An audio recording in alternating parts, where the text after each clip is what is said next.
Welcome to r/Am I the Butthole, where OP accidentally gets her entire family high. Am I the butthole for refusing to take any blame when my mom, sister, and brother-in-law got high off my brownies?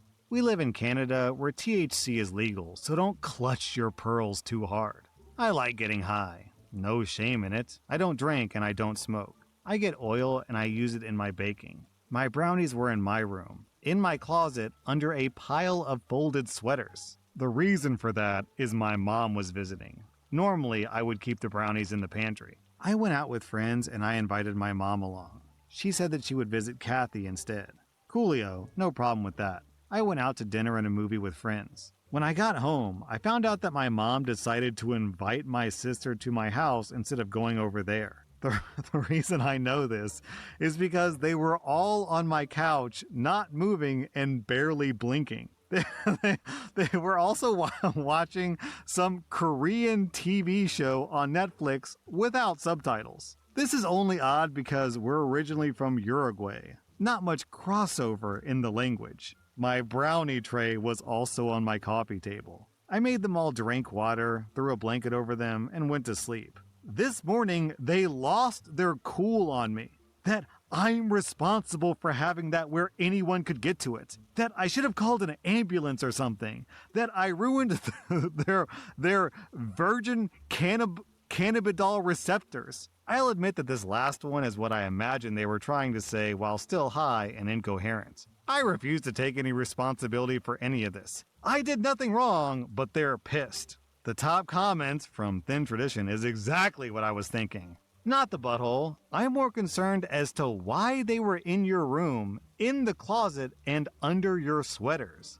What were they looking for? OP says, my mom snoops when I'm at work. I'm sure she just thought that I was hiding snacks. You know, you can just imagine the smug self-satisfaction the mom must have felt when she pulled back the sweaters, discovered the brownies, and thought, aha, trying to hide brownies from me, are you? I'll show you, you greedy little daughter. I'll steal all the brownies and eat them. Ha! Well, joke's on you, Mom, because they're drugged. I like this comment also from Glitter Puke, said, my mom used to snoop. Then she found the shoebox of dildos. I am an out-of-the-closet gay man. She is a supportive, if nosy parent. Less nosy now. Am I the butthole for expecting my sister to plan my wedding for free and demoting her to a guest when she wouldn't? I also told anyone who took her side that I wasn't helping them either. My fiance and I have a small accounting office. We do pretty well because both of us are bilingual. English and Spanish for me, and English and Ukrainian for him. About 10% of my business is family and friends of the family. I've taken barter for work more often than you can imagine. It's all above board and documented. My aunt paid in empanadas one year. My uncle had his mom make us a huge batch of tamales. Even my dad's been helping my fiance fix up his truck. Everyone we've ever traded with has provided fair exchange. I've done my sister's accounting since she started her wedding planning company. Obviously, she has nothing to trade, so I've been doing her accounting work for free. We initially did it just to help her get started. But now I'm getting married.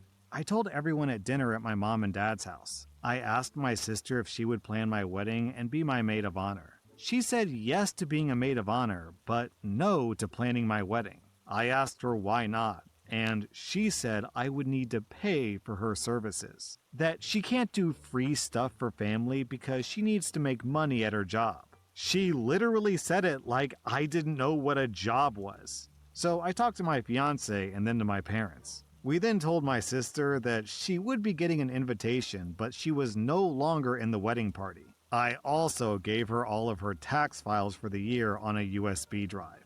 I said she needed to take her business elsewhere. My mom and dad told her that I was right, and that they were disappointed that she wanted to make money off me after everything I did to help her. She went to social media to complain, and a few people took her side, which is fair. I don't expect everyone to see my points. But then a few started contacting me. I listened and then asked them if I should continue working for her for free. Most said no. A few said, family helps family. If I did those people's taxes, I told them I was not doing them this year or in the future. They tried to backpedal, but I held strong. My sister says she won't come. I told her to RSVP no. She said she wasn't thinking when she said no. Not my problem. She has 2 months to get a new accountant. Yo, the people saying family helps family are so dumb, because if that's true, shouldn't the sister help OP with a free wedding? Like, that's the point. OP has been helping family, so now it's the sister's turn to help family. OP, you get 0 out of 5 buttholes. I'm giving your extremely stupid sister 1.5 out of 5 buttholes. Am I the butthole for congratulating my family on losing me and keeping my cheating ex-girlfriend? I'm a 23-year-old guy, and I dated Hannah, who's 23, for 7 years. I loved her, and we lived together for 3.5 years, when I found out that she was cheating on me. It wasn't one time or one person either. She'd been cheating for years, and there were 3 guys that I knew about. One of them got her pregnant and then dumped her, which is the only reason I found out that she was cheating. And why did she cheat? She didn't want to be with me anymore, but didn't want to lose my family because they treated her better than her own family treated her. Even before we started dating, she loved my family, and now I question if she dated me to have my family in her life more. I ended things with Hannah as soon as I found out about the other guys, and she admitted to several years and 3 different guys. Whether that's the whole truth, I'll never know. At first, I thought that my family would be on my side and would cut her off and be there for me. But after 6 weeks, I discovered my mom and my sister were talking to Hannah every day and checking on her. Then, Hannah was invited back over to my parents' house for dinner, and my sister and her kept doing girls' days that they did when Hannah and I were together. I talked to my family about it, and they told me they couldn't let Hannah go, and that she was a part of our family for so long. We argued about it, and I told them I was hurt that they would stand by her. They asked me to consider how alone she was and how much they loved her. They insisted on including her in the family. I told them they couldn't have both of us and stop showing up to family functions or dinners. And I refused to hang out. A part of me hoped it would make them apologize and kick her to the curb, but it didn't. So I made the choice to disown my family, and I blocked them on social media and my phone. Before I took that step, I went and got some stuff that I had at my parents' house. I told them and 2 of my siblings what was going to happen, and they accused me of overreacting and throwing a toddler's tantrum. Then they said that I was worse than a toddler because I wanted to hurt them. I told them it wasn't about hurting them, but about their lack of consideration for me as their brother and son. I followed up by congratulating them on losing me and keeping Hannah. And I threw in a comment about how they cared more about her than me. They kept saying I was unfair and I was behaving like a little boy instead of a grown man, and I should be able to use conflict resolution instead of petulant behavior. I ignored it all and blocked them like I said above. But there were more messages from them in between where they made it very clear that they were unhappy and felt that I was being a brat. I don't know if my congratulating them and the comment about them caring more about Hannah than me was super childish or petulant, or whether I'm justified saying it. I want to believe I'm not the butthole, but maybe I am. Maybe I'm acting immaturely in reaction to them keeping Hannah in the family. Am I the butthole? OP, just remember that actions speak louder than words. If they say they love you, but they continuously choose your ex over you, then that does actually mean they love Hannah more than you. Which stings. I know that's not what you want to hear, but sometimes people just suck, you know? OP, you get 0 out of 5 buttholes. I'm giving your traitorous family and the cheater 3 out of 5 buttholes. Also, how can they say that Hannah is alone? She's got 3 men in the wings. Am I the butthole for not moving back in with my dad just because he got divorced? I'm a 16-year-old guy, and my mom died when I was a baby. My aunt, my mom's sister, stepped in and became like a second mom to me. When I was 8, she moved for work, so I went from seeing her every day to her flying me out 1 to 2 times a month, plus 1 week of winter break, spring break, and 50-50 over the summer. When I was 12, my dad married Judy, and they kept saying that she was my new mom, and I don't need to keep visiting my aunt because I have Judy. My dad also gave my room to Judy's kids since it was bigger, and I refused to share. And they told my aunt that they decided I couldn't fly alone, so she had to either fly out to get me or drive all day there and back. I decided to stay with my aunt a few months after my dad married Judy because it was pretty obvious that he cared about his new family more than me. My dad and Judy are getting divorced now because Judy cheated on him and he found out that their new kids weren't his. He called me and asked me to move back home because he misses me and he doesn't have any family left.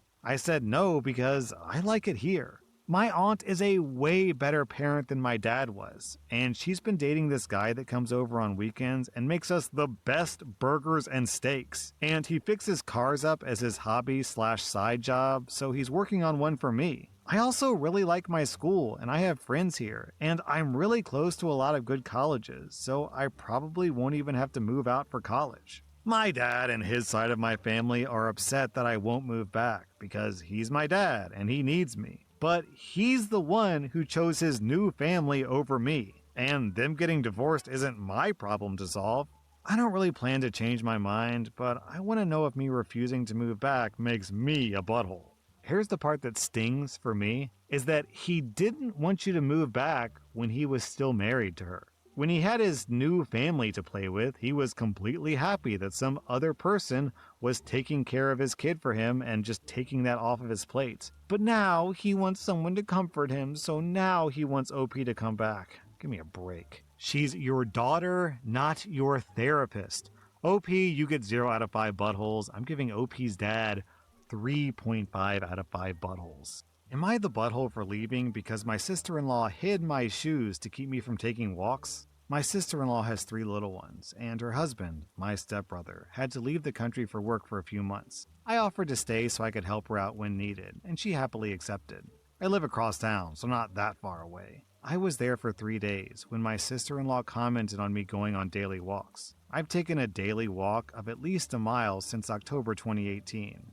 Yes, even with the cold. Yes, even in cold weather. Yes to all of it. On nice days, the walk is usually 4 miles. At my sister-in-law's, I started taking a path that was about 2 miles. I asked if she wanted me to watch the kids while she got some exercise, and she scoffed and said she was too busy, but it must be nice. I was a little puzzled since I was offering to help, but the comments kept coming. She kept trying to poke holes. But it's not really a mile every day, right? And what do you do if you broke your foot? Would you get anxious if you couldn't take a walk? Then one morning, I couldn't find my shoes. My sister-in-law woke up an hour later. I was eating breakfast with the kids, and I asked her about the shoes. She told me to go check the back door, and when I'd gotten back, she pointed at them by the door and said that I must have missed them. I took my walk after telling her that her joke wasn't funny. She was annoyed when I got back and told me that she thinks I need to see a therapist over my anxiety/obsession. I told her that I do have a therapist, and she said I clearly need a new one because this one isn't helping. I asked her point blank, why does it bother her so much if I want to take a walk? She said I was supposed to be there to help her with the kids, and I'm disappearing for hours at a time. I told her that my walks take about 30 minutes, and I'm doing it while they have downtime. I put my shoes in the guest room with the rest of my things, and they were gone the next morning. I just said, F it, packed my things, and left. My sister-in-law called me when I was on my way home and said that I was overreacting and being childish, and this is why I'm single and alone. I told her that I don't play these stupid games, and that I would still pick up the girls and stay until she got home from work, but that she's on her own for everything else. Am I the butthole? Yo, if anyone needs a therapist, it's the sister-in-law. What a weird, passive-aggressive way to try to control people. She can't just say, hey, I'm really swamped. Can you please skip your walks for this 1 week because, I'm like drowning in childcare over here. Even then, I don't know if I buy that. I've got a kid.